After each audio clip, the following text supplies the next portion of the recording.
The Industrial Revolution was a period from 18th to 19th century where major changes in agriculture, manufacturing, mining, transportation, and technology had a profound effect on the world and cultural conditions of its time.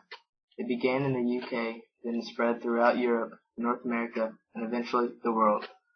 The Industrial Revolution marks a major turning point in human history. Almost every aspect of daily life was influenced in some way, most notably average income and population. In the 2 centuries following 1800, the world's average per capita income increased as well as the population. In the words of Nobel Prize winner Robert E. Lucas, Jr., for the first time in history, the living standards of the masses of ordinary people have begun to undergo sustained growth. Nothing remotely like this economic behavior has happened before. As new inventions were being created, factories followed soon thereafter. England wanted to keep its industrialization a secret, so they prohibited anyone who worked in the factories to leave the country. Meanwhile, Americans offered a significant prize to anyone who could build a cotton spinning machine in the United States. Eli Whitney and the cotton gin. Eli Whitney attended Yale College in 1789 at age 23, and in 1793 he invented the cotton gin. This machine played a large role in the Industrial Revolution. Unfortunately, when it was invented, nobody, not even Whitney himself, realized that the cotton gin would revitalize slavery. Whitney's invention helped the cotton industry just when the South was suffering from economic problems. The cotton gin was a machine for getting seeds out of cotton, where before the seeds had to be picked by hand. Slaves used the machines to significantly increase production. The spinning jenny is a multiple spool spinning frame. It was invented in 1764 by James Hargreaves in Stand Hill, England. The device reduced the amount of work needed to produce yarn, with a worker able to work 8 or more at one time. James Watt and the steam engine.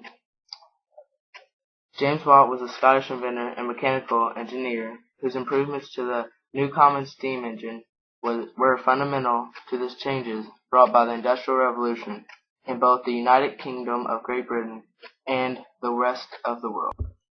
Robert Fulton was a famous inventor and engineer. He created the steam engine. During the 1780s, he became the first American to build a steam-powered engine. This engine was used to power steamboats all over the United States. He built a paddle steamboat named the Clermont that traveled from New York to Albany on the Hudson River. The steam engine was a great invention because it was important to the transportation industry. With steamboats traveling all over the United States, major rivers, they became the fastest way of transportation for Americans. The Industrial Revolution brought severe consequences to society. Factory owners, needing cheap, unskilled laborers, profited generally by using children and women to run the machines. Children as young as 6 years old during the Industrial Revolution worked hard hours for little or no pay. Children sometimes worked up to 19 hours a day with a 1-hour total break.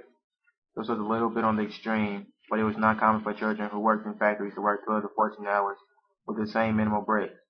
Not only were these children subject to long hours, but also they were in horrible conditions.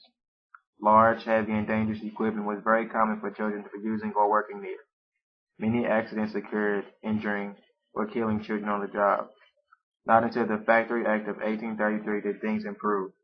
Children were paid only a fraction of what an adult would get, and sometimes the factory owners would get away with paying them nothing. Orphans were the ones subject to this slave-like labor. The factory owners justified their absence of payroll by saying that they gave the orphans food, shelter, and clothing, all of which were far below par. The children who did get paid were paid very little. Women faced different demands during the industrial age to those that they face today. Women of the working classes would usually be expected to go out to work, often in the mills or mines. As with the children and men, the hours were long and conditions were hard. Those who were fortunate may have become maids for wealthier families. Others may have worked as governesses for rich children.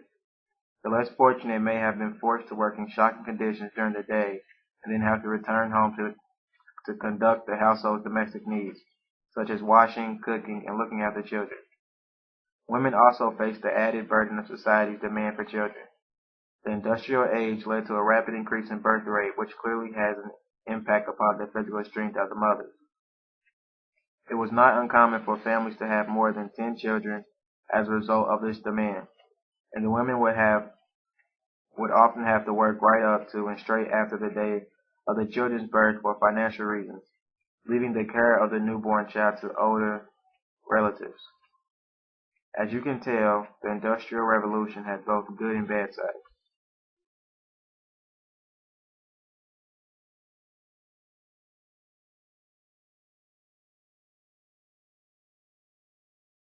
Beamer, Benz, or Bentley.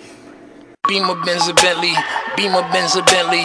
Beamer, Benz, or Bentley. My jeans are never empty. Beamer, Benz, or Bentley. Beamer, Benz, or Bentley.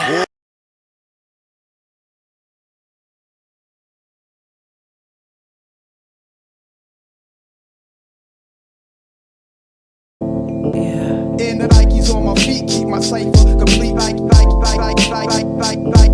And the Nikes on my feet keep my cipher complete.